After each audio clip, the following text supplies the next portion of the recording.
Well, I think what's important to highlight here is that this isn't an ordinary route where the a route would perform badly, for example, and then the airline would cut it. This is directly associated with the US sanctions onto Iran that have weakened all international demand, especially on a business travel side.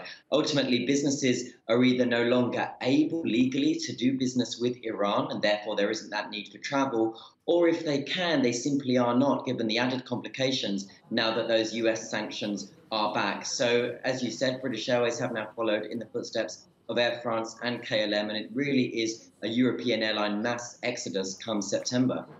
This obviously makes it much harder for people trying to get in and out of Iran. Are we likely to see other airlines following suit, do you think?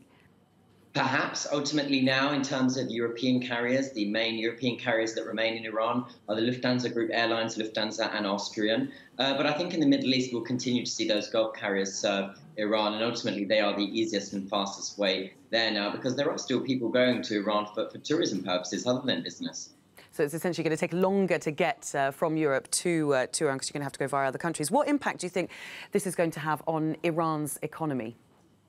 Well, Iran's economy is becoming smaller as a result of those US sanctions, and it's important to remember that while an airline such as British Airways is a private UK company, they are the flag carrier for the United Kingdom. And Donald Trump, the President of the United States, did threaten that any company doing business with Iran will be barred from the US. So it's a wonder as to whether or not there is some government input here as to do the UK, the greatest ally to the US, want to be showing the US that they are still actively serving Iran, a country that the US are inputting their sanctions on so harshly. So there is a geopolitical factor here, and of course that's ultimately diminishing the Iran and the state of the Iranian economy.